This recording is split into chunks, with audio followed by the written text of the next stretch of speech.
রান্নার প্রথম ধাপ কমপ্লিট, মানে ভাত হয়ে গেছে। ভাত হয়ে যাবার পর আমি এবার আস্তে আস্তে ফ্যানটা ঝরিয়ে নেব। যতবারই আমি ভাত রান্না করি বা ভাতের এই ফ্যানটা ঝরাই, আমার একটা কথা বারবার মনে পড়ে। মানে ওই ঘটনাটা বলতে পারো আমার মনে একদম গেঁথে গেছে। আমার জীবনটা সাদা খাতা, তোমাদের সব কিছুই জানা। হ্যাঁ, এমন কিছু কিছু ঘটনা অবশ্যই আছে যেগুলো কারোরই জানার কথা নয়, মানে তোমরা জানো না, কিন্তু ম্যাক্সিমামটাই তোমরা জানো। সেই জন্য ভাবলাম যে এই কথাটাও তোমাদের সাথে শেয়ার করি। আমার সেই প্রথম বিয়ে হয়েছে, অষ্টমঙ্গলাও তখন হয়নি। বাড়িতে কিছু আত্মীয় স্বজনও ছিল। ভাত রান্না হচ্ছিল এই গ্যাসে না, আমাদের বাইরেতে যে একটা মাটির উনান আছে সেখানেতে ভাত রান্না হচ্ছিল। এই হাঁড়িটাতেও ভাত রান্না হচ্ছিল না, কারণ এটা হচ্ছে এই অল্প আর কি লোকেদের জন্য আর কি। তো সেই হাঁড়িটা ছিল এর থেকেও অনেক বড়, যেহেতু অনেক লোকজনের ভাত ছিল।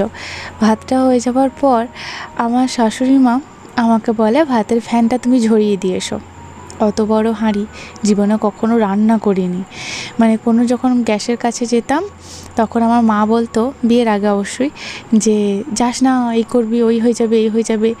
তারপরে ভাতের ফ্যান ঝরানো তো মানে সেই দূর দূর কথা আর কি, সে সমস্ত কথা আসেও না। কিন্তু বিয়ের পর করতে হয়, সব মেয়েকেই করতে হয়, আমাকেও করতে হবে, তো সেটা বড় কথা নয়। তখন আমার ননদ, মানে আমার ননদ আমার থেকে অনেক বড়, অনেক বড়।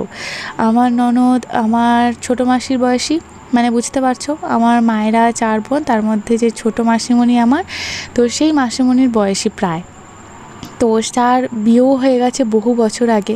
এই বছর তার ছেলে মাধ্যমিক পরীক্ষা দিল, তার মানে বুঝতেই পারছো আমার থেকে অনেক অনেক বড়। তিনি যখন আর কি ভাতের ফ্যান ঝরাতে যান, তখন আমার শাশুড়ি মা বলেন, না না, তুই পারবি না, তুই পারবি না, তোর হাতে ফ্যান পড়ে যাবে, ও যাবে, সুমনা যাচ্ছে গিয়ে ফ্যানটা ঝরাবে। যে মানুষটার এখনও হাত থেকে মেহেন্দি ওঠেনি, জাস্ট 1 সপ্তাহ বিয়ে হয়নি এখনও পর্যন্ত, আর বিয়ের আগে এই সমস্ত কাজ কখনোই করিনি, সে প্রথম মাটির উনান থেকে অত বড় ফ্যানের, মানে ভাতের হাঁড়ি থেকে ফ্যান ঝরাবে। আমার সেদিন খুব কষ্ট হয়েছিল এই কথাটা শুনে। না না, তুই পারবি না, ও পারবে। তখন সত্যি কথা বলতে প্রথম বুঝতে পারছিলাম, আর সেই বুঝতে শুরু করি আর কি, সংসার জীবন কী, শ্বশুরবাড়ি কী, আর বাবার বাড়িকে কীভাবে মিস করা যায়, কীরকম মনে পড়ে। তখনও ঠিক এইভাবেই হাতেতে ফ্যান পড়েছিল, কিন্তু কাউকে সেভাবে বলিনি, তোমাদের দাদাভাইকে ছাড়া। ঘরের মধ্যে বসে বালিশে মুখ গুজে প্রচণ্ড কান্না করেছিলাম, কারণ হাতটা আমার হু হু করে জ্বলছিল, তার সাথে মনের ব্যথা তো ছিলই। ছাড়ো, এই সমস্ত কথা বললে সেই মন খারাপই হয়ে যাবে। এখন কি করছি সেটা দেখো। নমস্কার, আমি সুমনা। আমার নতুন একটি ভিডিওতে তোমাদের সবাইকে স্বাগত জানাই। তোমাদের দাদাভাই হাট গেছে। হাট যাওয়ার আগে আমি তোমাদের দাদাভাইকে বলেছিলাম বাড়িতে যা যা আর কি ফুরিয়ে গেছে সেই সমস্ত জিনিসও আনতে। তার মধ্যে একটা হলো এই সয়াবিন। যে কটা বাড়িতে ছিল সেই কটাই আমি এখন জলেতে এইভাবে ফোটাচ্ছি। সয়াবিন ফোটানো হয়ে গেল নুন জলেতে। আমি তোমাদের দাদাভাইকে বলেছিলাম আজকে আমি আর বেশি কিছু রান্না করতে পারবো না, কারণ আমার শরীরটা সাথ দিচ্ছে না। 1 রাত পুরো জাগা, তারপর সকাল থেকে এত কিছু করছি, আর সম্ভব হয়ে উঠছে না। তো তোমাদের দাদাভাই বলেছিল কোনো চিন্তা করার দরকার নেই, আরামসে আমি যতটুকু করতে পারি যেন ততটুকুই করি, বাকিটা ও এসে করে দেবে। সেই জন্য ওদিকে ভাতটা আমার হয়ে গেছে, ফ্যান ঝরাতে দিয়ে দিয়েছি, আলু সিদ্ধ করা হয়ে গেছে। ওদিকে আমার সয়াবিনগুলো দেখলে ওগুলোও সিদ্ধ করা আমার হয়ে গেছে নুন জলেতে। এবারে সবজিগুলো কাটতে বসবো। তোমাদের দাদাভাইকে বলেছিলাম আজকে একদম সিম্পল রান্না করতে, যে রান্নাটা আমার মেয়েও খেতে পারবে এবং আমরাও খেতে পারবো। সেরকম রান্নার মধ্যে সবার প্রথমেই যেটা মনে আসে আমার, সেটা হলো ভেজ ডাল, মানে ওই সবজি দিয়ে যে ডালটা হয় আর কি, বেসিক্যালি সেটাই। বাড়িতে অনেক কিছু সবজি ছিল, যেমন ছিল ঝিঙে, গাজর, বিট, সজনে ডাঁটা তো গাছে আছেই। তোমাদের দাদাভাই হাট যাওয়ার আগে তোমাদের দাদাভাইকে বলেছিলাম যে কয়েক গাছা সজনে ডাঁটা গাছ থেকে পেড়ে দিতে, কারণ আমার পক্ষে পারা অসম্ভব ব্যাপার। তোমাদের দাদাভাই আর কি এরকম সজনে ডাঁটা আমাকে পেড়ে দিয়েছে। সামনে যে ডাঁটাগুলো দেখছো ঠিক ওইগুলোই, তো সেই ডাঁটাগুলোও দেবো। আবার এরকম চাষের আলুও রয়েছে, এই সমস্ত আলুও দেবো, মানে অনেক কিছু দিয়েই। আর তবে হ্যাঁ, বিনস বাড়িতে ছিল না। তোমাদের দাদাভাই হাট করে নিয়ে আসার পর দেখলাম যে প্রচুর বিনস নিয়েছে। বিনসটা আমি অবশ্য পরে কেটে দিয়েছিলাম। আমি যখন ডাঁটা গাছটা, তোমাদের মনে আছে হয়তো আমি ভিডিওটা দেখিয়েওছিলাম, যে আমি অশ্মির জন্য তোমাদের দাদাভাইকে বা বাড়ির সবাইকেই বলেছিলাম যে যখন আর কি কচি ছিল, মানে একদম নরম ছিল আর কি, মানে সিদ্ধ করার কোনো দরকার নেই বা চিবানোর কোনো দরকার নেই, মুখে দিলে জাস্ট মেল্ট হয়ে যাবে, সেই রকম অবস্থায় বলেছিলাম যে কয়েক গাছের ডাঁটা অশ্মির জন্য পেড়ে দিতে আমি ফ্রিজে রেখে দেবো, কারণ ও শক্ত হয়ে গেলে তো খেতে পারবে না এই ডাঁটাগুলো। আর আমি দেখেছি ডাক্তারকে বলতে, সমস্ত প্রায় ডাক্তারকে বলতে বা ভিডিওতেও দেখেছি মোরিঙ্গা মোরিঙ্গা করে অস্থির। প্রথমে তো বুঝতেই পারছিলাম না মোরিঙ্গা জিনিসটা কী। তোমরা আবার হাসবে হয়তো যে কেন তুমি ইংলিশটা জানো না, সত্যিই জানতাম না। তারপরে যখন দেখলাম, সার্চ করলাম যে মোরিঙ্গা জিনিসটা কি, এত মোরিঙ্গা মোরিঙ্গা করছে। তারপরে দেখলাম যে ও বাবা, সজনে ডাঁটা, মানে যেটাকে আমরা গ্রাম বাংলায় হেলা ফেলা করি, সেই জিনিসটার এত গুণ এত। তো সেই জন্য তোমাদের হয়তো মনে থাকবে যখন সজনে ফুলের সিজন ছিল তখন আমি অস্মিকে রোজ সজনে ফুল খাইয়েছি, এবং অনেক অনেক করে। ওর জন্যই আমি কুড়িয়ে নিয়ে আসতাম, মানে সারাদিনে যে কতবার আমি সজনে ফুল করাতাম ওর জন্য তার ইয়ত্তা নেই। তবে হ্যাঁ, ও একা খেত না, আমরাও খেতাম ওর নামে করানো হলেও। তো তখন আর কি আমাদের ওই সজনে ফুল মানে সজনে ডাঁটা আর কি এত পেরেছিলাম বলে অনেকেরই মুখ ভার হয়েছিল যে এত একসাথে পেরে নিল। তবে আমি আরও আগে থেকে পারতে বলেছিলাম, কিন্তু তোমাদের দাদাভাই বাড়িতে আসেনি বলে আমার কথা কেউ শোনেও নি, আর আমার মেয়ের জন্য কেউ পেরেও দেয়নি। আর আমি কীভাবেই বা পারবো। তোমাদের দাদাভাই আসার পর বেশ অনেক পেরে দিয়েছিল, তোমরা তো সেগুলো দেখেইছো। কিন্তু এখন অবস্থা কী জানো তো গাছে, এখন অবস্থা হচ্ছে একদম ঢাকের কাঠি হয়ে গেছে। যেটা আর কি আমি বলেছিলাম যে 2 দিন পর ঢাকের কাঠি হয়ে যাবে আর খাওয়া যাবে না, সেগুলোকে আলাদা করে সিদ্ধ করতে হবে, তারপরেই সেগুলো সবজিতে দেওয়া যাবে। এখনও তাই হয়েছে। তবে এখনও গাছে প্রচুর আছে, সেগুলো ওই গাছেই পাকবে, গাছেই ফাটবে, আবার গাছ থেকে আর কি যা হবার হবে। তো মানে নষ্ট করার থেকে তো পেরে খাওয়া ভালো, যেটা আমার মনে হয়েছিল। কিন্তু যাই হোক, তো এখন অস্মির জন্য কিছু কয়েকটা আছে, আর একদিন মতো হবে আর কি। তো এই ডাটাগুলো দিয়ে আজকে আমি সবার জন্য আর কি রান্নাটাও বসাবো ভেবেছি। তো এখানে এখন সবজিগুলো একে একে সমস্ত কিছু কেটে নিচ্ছি। কার কার এমন হয় আমাকে জানিও তো। আমার এই সজনের ডাঁটা থেকে এইভাবে আঁশগুলো ছাড়াতে বেশ লাগে, মানে অনেক আগে থেকে আর কি। আমাকে যদি কেউ বলে যে এই সজনে গাছের ওই সজনের ডাঁটাগুলো আর কি এভাবে আঁশ ছাড়িয়ে যাও, আমাকে যত দেবে তত আমি ছাড়াবো, আমার এত ভালো লাগে। সেজন্য খুব ভালো লাগছিলো এভাবে ছাড়াতে। তো ছাড়াতে বুঝতেই পারিনি যে অনেকগুলোই দিয়ে ফেলেছি। আর তোমাদের দাদাভাই যে কদিন বাড়িতে আছে আর কি, ভাবছিলাম যে কদিন পাচ্ছে সে কদিন খেয়ে নিক, কারণ এর পরে এসে আর পাবে না, মানে এর পরে এসে সেগুলো একদম গাছেই ফেটে যাবে। সেই জন্য বেশ অনেকগুলি আর কি দিয়েছিলাম। তো এদিকে দেখো সবজি আমার এখনও সবটা কাটা হয়নি, তার মধ্যেই ওরা চলে এসেছে। আজকে তো আমাদের দাদাভাই মানে ভাগনাকে সাথে নিয়ে গিয়েছিলো তাই, কিন্তু এই হাট করতেই প্রথমবার অস্মিকে নিয়ে গেল। তবে তোমাদের দাদাভাইকে আমি আগে বলেছিলাম যে হাট করতে গেলে অস্মিকে নিয়ে যেও না, কারণ একদিকে বাজারের থলি থাকবে, এই দোকান সব ঘুরবে। তো সেই সমস্ত কিছু করতে অস্মি যদি বাই চান্স হাত ছুট হয়ে চলে যায়, কারণ হাটে প্রচুর লোকজন থাকে এখনকার দিনকাল তো জানোই। তো মায়েদের মনেতে একটা ভয় তো থাকবেই। কিন্তু এই ভাগনা গিয়েছিল বলে, ভাগনা তো সকালেই এসেছে তোমরা তো দেখেইছো। তো ভাগনা গিয়েছিল বলে আমি আরও কি সাহস করে ছেড়েছিলাম যে হ্যাঁ ঠিক আছে, তোমাদের দাদাভাই বাজার করবে আর ভাগনা আর অস্মি আর কি মানে ভাই বোনেতে থাকবে, তো কোনো সমস্যাই নেই। তো এদিকে দেখো ওরা আসার পর আমি তোমাদের দাদাভাইকে বললাম যে ওর হাতটা ভালো করে ধুয়ে দিতে, কারণ পেটে ব্যথা তো ওর হচ্ছে। তবে ওষুধ সমস্ত কিছুই চলছে, আমি মানে ডাক্তারও দেখিয়ে নিয়ে এসেছি, তো সেই সমস্ত কিছুই ওষুধ চলছে। তো সেই জন্য তোমাদের দাদাভাইকে বললাম, আর সব ডাক্তারই আর কি বলেছে যে ওর হাতটা ভালো করে ধুয়ে দিও। আর অস্মি তো সবসময়তেই তো মানে কি বলবো, ডাক্তার যাকে দেখাতে গেছি সেই ডাক্তার আমাদের লোকালেতেই, তো তিনি বললেন যে মানে অস্মির আগের আর একটা বাচ্চাকে দেখছিলেন, তখন ওই বাচ্চার মা না তাকে প্রচুর মানে ওই আটকে রাখে আর কি, বাইরে বেরোতে দেয় না, ধুলোবালি হাঁটতে দেয় না, মানে ওই ঘরের মধ্যেই যা করে। তখন ওই ডাক্তার একটা কথা বললেন যে বাচ্চাকে প্রকৃতির মধ্যে মিশতে দিন, ওকে প্রকৃতিতে ছেড়ে দিন, দেখবেন যে ও ঠিক হয়ে যাবে, না হলে আপনার বাচ্চাকে পিঁপড়ে খেয়ে চলে যাবে। তো তারপর ওটা শোনার পর তারপর যখন আমার মেয়েকে দেখলো ডাক্তারবাবু, তখন আমি ডাক্তারবাবুকে বলেছিলাম যে ডাক্তারবাবু আমার মেয়েকে কিন্তু পিঁপড়েতে খাবে না, কারণ আমার মেয়ে প্রকৃতিতেই থাকে, মানে ও সব সময় বাড়িতে তো 1 ঘন্টা আমি ওকে রাখতে পারি না, ও সব সময় ধুলো বালি মানে যতক্ষণ আর কি পরিষ্কার আমি করি, স্নান করানোর পরেও ওকে কেউ বলবে না যে ও স্নান করেছে, ও সব সময় প্রকৃতির মধ্যেই থাকে। তখন ডাক্তারবাবু বলেছিলেন যে সেই জন্যই বাচ্চাটা এত সুন্দর। তো সেটা আমার মন রাখার জন্য বলেছিলেন না কিসের জন্য বলেছিলেন আমি জানি না, কিন্তু কথাটা উনি বলেছিলেন। কিন্তু এত ওই উপরি পাওনা হয়েছে আর কি প্রকৃতিতে মেশার পর পেট ব্যথা, তখন বলেছিলেন আর কি হাতটা বারবার করে ধুইয়ে দিও। তো হাতটা সেই জন্য বললাম যে এসেছে অত দূর থেকে হাতটা ধুইয়ে দিও।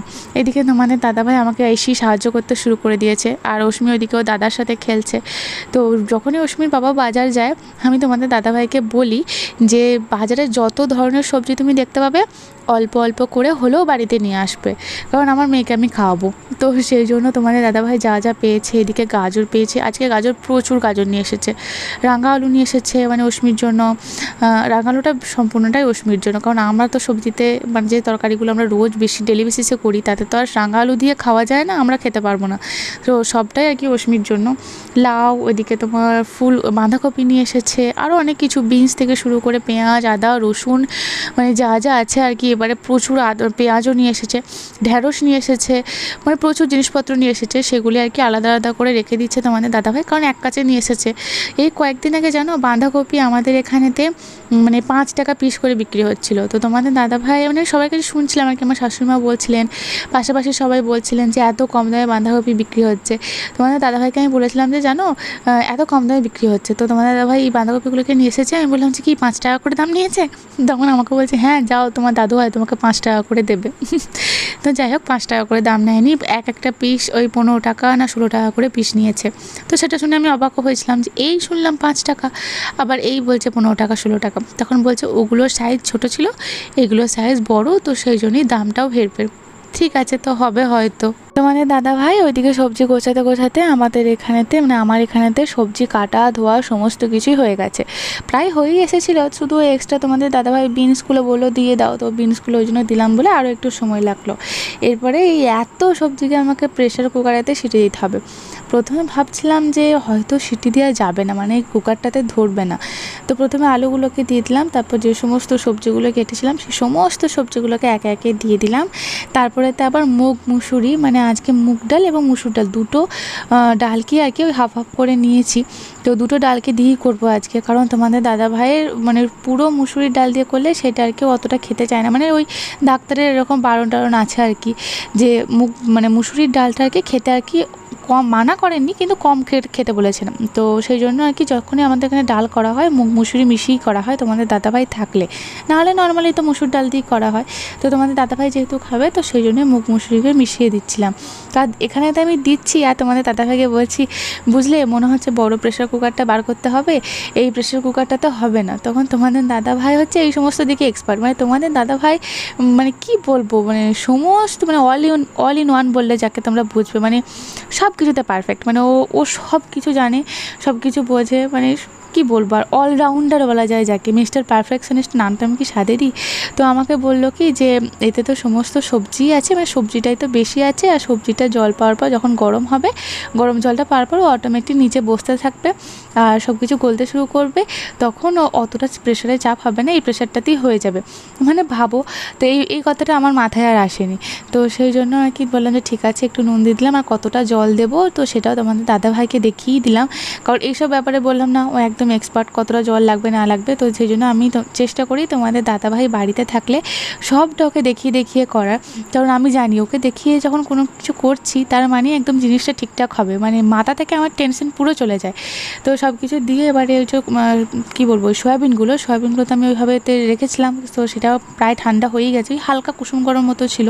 তো সেখান থেকেও আর কি ওই সয়াবিন থেকে জলটা নিগড়ে বার করে নিয়ে সেই সয়াবিনগুলোও দিয়ে দিলাম, দিয়ে প্রেশার কুকারের ঢাকনাটা বন্ধ করে রেখে দিলাম সিটি দেওয়ার জন্য। এরপরে রান্নার দায়িত্ব তোমাদের দাদাভাইয়ের, এরপরে রান্নার যা যা প্রসেসিং আছে সবটাই তোমাদের দাদাভাই করেছিল, আমি আর রান্নাঘরের দিকে যাইনি, কারণ অশ্মিকে খাওয়ানো ছিল, অশ্মির স্নান করানো ছিল, আর এই করতে করতে আমাদের 1:45 মতো বেজেও গিয়েছিল। তো সেই জন্য অশ্মিকে স্নান করানো, খাওয়ানো, তারপরে ওর সমস্ত জামা কাপড় ওয়াশ করা, আমারও কিছু জামা কাপড় ছিল, এই সমস্ত কিছু কাজও ছিল, সেই জন্য তোমাদের দাদাভাইকে বললাম। আর ভাগনা যেহেতু চলে গিয়েছিল আর কি, তো সেই জন্য ও মানে আমাদের বাড়িতে দুপুরে লাঞ্চটা আর করেনি, চলে গিয়েছিল। তো সেই জন্য অশ্মিকেও আর কি ধরার একটা ব্যাপার ছিল, অশ্মিও দুষ্টুমি করছিল।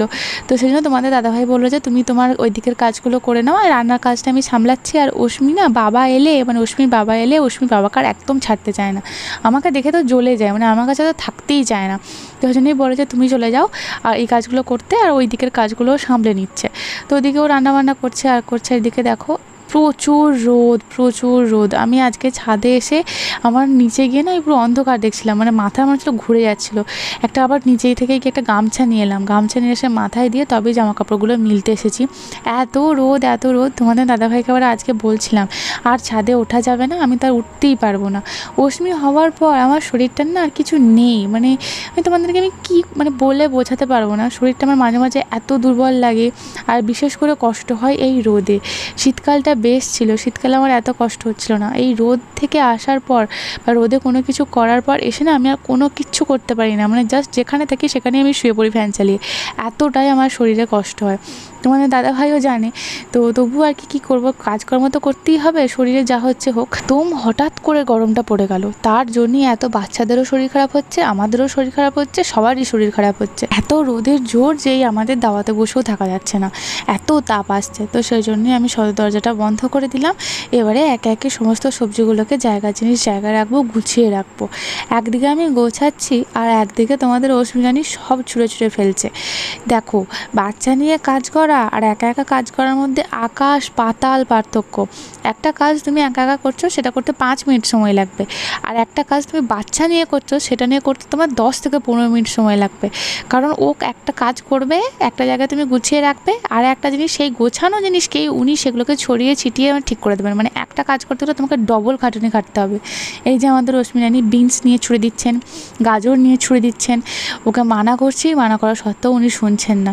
কী আর করা যাবে, একটা ব্যাগ দিলাম যে বড় ব্যাগটাতে পেতে দিয়ে তুই বস, সেখানে বসে বসে এখন উনি ওই সব কাণ্ড করছেন। তো এবারে আমি সেই তোমাদের দাদাভাই আমাকে বলেছে, মানে বলে আর কি, যে কাপড়ের ব্যাগের মধ্যে এই সবজি রাখলে সেই সবজিগুলো খুব ফ্রেশ থাকে। মানে আগে আমরা পলিথিনের মধ্যে রাখতাম, পলিথিনের যে প্যাকেটগুলো হয় তার মধ্যে, কিন্তু তখন দেখতাম যে সবজিগুলো না কীরকম একটু জলে হাঁপসে যেত, বা কীরকম একটু জল জল হয়ে পচে পচে কীরকম একটা গন্ধ ছাড়ার মতো হয়ে যেত, মানে ফ্রেশ ভাবটা থাকতো না, কারণ ওর মধ্যে জল জমে যেত। কিন্তু যবে থেকে আর কি এই কাপড়ের ব্যাগের মধ্যে আর কি রাখতে আরম্ভ করেছি, তোমরাও আমাকে একবার বলেছিলে, মানে যখন আমি ভিডিওতে তোমাদেরকে মাঝে মাঝে দেখিয়েছিলাম, আমাদের যখন নতুন ফ্রিজ কেনা হয়েছিল, তোমরাও অনেককে বলেছিলে। তো সেটাই আমিও দেখেছি যে এইরকম কাপড়ের ব্যাগের মধ্যে রাখলে সবজি অনেক দিন পর্যন্ত ফ্রেশ থাকে, ওই জল জমার ব্যাপারটা থাকেই না।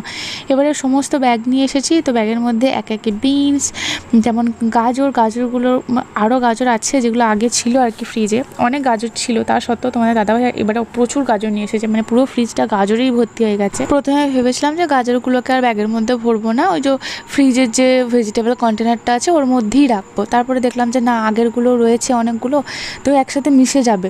তো তাড়াহুড়ো চোটে হয়তো নতুনটায়, মানে আগের সবজিটা না নিয়ে এই এখন নতুন সবজিগুলো নিয়ে চলে এলাম।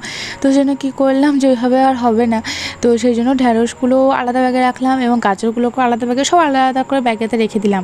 তবে তোমাদের দাদাভাই যে পেঁয়াজগুলো নিয়ে এসেছে, 2 ধরনের পেঁয়াজ নিয়ে এসেছে, মানে 2 রকমের। তোমাদের দাদাভাইকে বললাম পেঁয়াজের দায়িত্ব তোমার, কারণ ও সব কিছু আর কি ঠিকঠাকভাবে রাখতে পারে। তো আমি বললাম যে গুছিয়ে কোথায় তুমি রাখবে সেখানে রেখে এলাম, কিন্তু কীভাবে ব্যবস্থা করে রাখবে তো সেটা তোমার দায়িত্ব। তোমাদের দাদাভাই বলে যে ঠিক আছে, সেটা আমি ব্যবস্থা করে রেখে দেবো, কিন্তু কোন জায়গায় রাখবে সেখানেতে রেখে আসি যেন, সেটাই সেখানেতে রেখে দিয়ে এলাম।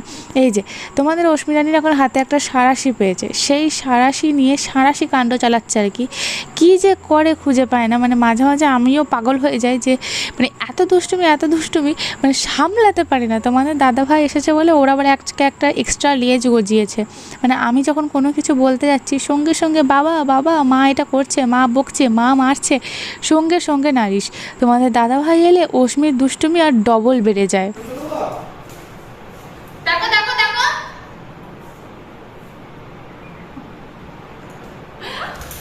একে নিয়ে আমি আর পারি না, আমি যে কী করে কে সামলাবো। মাঝে মাঝে এত রাগও উঠে যায়, মাঝে মাঝে নিজেই মনে হয় যেন নিজেই বসে বসে কান্না করি। মানে কী করবো আমি খুঁজে পাই না, এতটুকু বাচ্চাকে মারবো। কখনো কখনো যে মারি না এমন কথাটা নয়, এটা বললে একদমই মিথ্যা কথা বলা ভুল হবে। কখনো কখনো 1-2 ঘা পড়েও যায়, কারণ যখন আর কি মাথাটা আমার একদম গরম হয়ে যায়। কিন্তু এইছো তোমাদের দাদাভাই যখন বাড়িতে থাকে, এমনি মেন্টালি একটা পিস তো থাকি, কিন্তু তার সাথেও এই যে অশ্মি দুষ্টুমিগুলো, মানে সেই রকম মানে লেভেলের গরম আর কি মাথা আমার হয় না, কিন্তু মাঝে মাঝে হাসিও পায় ম্যাক্সিমাম সময়টা। এই যে বাস, এই যে মাঝে মাঝে যখন ওর ছোট্ট হাত হলে কি হবে, এই যে মাঝে মাঝে 1-2 ঘা আর কি মজার ছলেই হোক, বা ওর তো আর বোঝে না যে মায়ের ব্যথা লাগবে, মায়ের কী হবে না হবে, তবুও অনেক বোঝে, তবুও হয়তো বোঝে না, ছোটো বাচ্চা বলে এরকম করে। তো যখন এসে দেয় না, আমার জাস্ট জীবনটা বেরিয়ে যায়, এত কষ্ট হয়। আর এই ছোট্ট হাতের এত জোর, ওর হাতে যে মার একবার খাবে মানে সেই বুঝবে। উফ। তো যাই হোক, ওকে একটুখানি ভয় দেখানোর চেষ্টা করলাম, কিন্তু কোথাকার কে, ওর বাবা এসেছে, ও আর ভয় একদমই পাবে না। আমাদের পশ্চিম দিকের ঘরেতে আমি ফ্রিজটাকে ঢুকিয়ে রেখেছি। তোমরা অনেকেই জিজ্ঞাসা করো তোমার ফ্রিজটা কোথায়। হ্যাঁ, দাওয়াতে রেখেছিলাম, মানে বারান্দাতে রেখেছিলাম, কিন্তু আমাদের ফ্রিজটা ফ্রিজটার না পিছনেতে একটা নেট টাইপের আছে, যেমন ম্যাক্সিমাম ফ্রিজেরই থাকে। কিন্তু তোমাদের দাদাভাইকে আমি বলেছিলাম ফ্রিজ কেনার আগে, আমার বাবার বাড়িতে যে ফ্রিজটা আছে তার পিছনে জালটা নেই, মানে একদমই সিম্পল আর কি আছে। তো সেই জন্য বলেছিলাম যে যেন জালটা না থাকে। তো তোমাদের দাদাভাই অনেক খুঁজেছে, কিন্তু তারপরেও মানে স্যামসাংয়ের মানে ওই মডেলটা আর কি পায়নি। তো ওই জালটা পিছনেতে রয়েই গেছে। তো অশ্মি কী করে, ওই কোথাও কোনো কিছু না পেয়ে মানে চোখের নিমেষের মধ্যে গিয়ে, যেহেতু এটা ইলেকট্রনিকের জিনিস, তো কী করে কি জালগুলোকে ধরে টানতে থাকে। তো আমার সেটা ভীষণ ভয় যে বাই চান্স যদি কারেন্ট হয়ে যায় বা শক খেয়ে যায়, তখন ওই অতটুকু প্রাণটার কী হবে। তো সেই ভয়ে আমি আর মানে বারান্দাতে ফ্রিজ রাখিনি, এই পশ্চিম দিকে ঘরের মধ্যে আর কি ফ্রিজটা রেখেছি। কারণ ওই ঘর খুলে ফ্রিজটা, আর ফ্রিজটা যেহেতু একদম এক কোণাতে আছে, তো আর পাশে আর কি আমাদের এই মিডকেসটা আছে, তো ওর মাথাতে এখনও পর্যন্ত আসেনি যে গিয়ে ওই জালটাকে টানি, মানে ফ্রিজের পিছনের দিকে যায়। তো সেই জন্যই আর কি আমার ওখানেতে রাখা ফ্রিজটাকে। তো এই দেখো ফ্রিজটার মধ্যে আমি এমনিতেই তো সমস্ত জিনিস আর কি ব্যাগের মধ্যে গুছিয়ে নিয়ে এসেছি, আর তো গোছানোর তেমন কিছু নেই। কিন্তু ওই যে কিছু বিনস, কিছু গাজর অশ্মিরানি আমাদের ছুঁড়ে ফেলেছিল, তো সেইগুলোকে নিয়ে আবার কোথায় আর রাখবো, এই ব্যাগের মধ্যে কোনটাতে আর গাজর ভরেছি, কোনটাতে মানে ঢ্যাঁড়স ভরেছি, কোনটাতে কী ভরেছি আর মনে নেই। ওই হাত দিয়ে বোঝার চেষ্টা করছি আর তাড়াতাড়ি খুলে রেখে দিচ্ছি। এবার জায়গার জিনিস জায়গায় রাখবো। দুটো লাউ নিয়ে এসেছে, তো একটা ফ্রিজে রাখবো, একটা বাইরে রাখবো। দুটো বাঁধাকপি নিয়ে এসেছে, একটা ফ্রিজের মধ্যে রাখবো, একটা বাইরে রাখবো। কারণ এগুলো আর কি আমাদের তাড়াতাড়ি খাওয়া হয়ে যাবে, কারণ জলখাবারে তো এইসবই খেতে আর কি বেশি পছন্দ করে তোমাদের দাদাভাই। আর আমিও অশ্মিকে খাওয়ানোর চক্করে আমিও এখন সবজি আর কি খুবই ভালোবাসি, তো সবজি খাওয়ানোর আর কি চেষ্টা করি। তো সেই জন্য তোমাদের দাদাভাইকে জিজ্ঞাসা করে আর কি সব জিনিস রেখে দিলাম। আর আজকের অশ্মির খাবার হচ্ছে এটা, চুনো মাছ ভাজা, এই যে ভেজ ডাল যেটা তোমাদের দাদাভাই বানিয়েছে, আর ভাত। আজকের ভিডিওটা কিন্তু আমি আজকে এখানেতেই শেষ করলাম। কেমন লাগলো অবশ্যই জানিও কমেন্টে।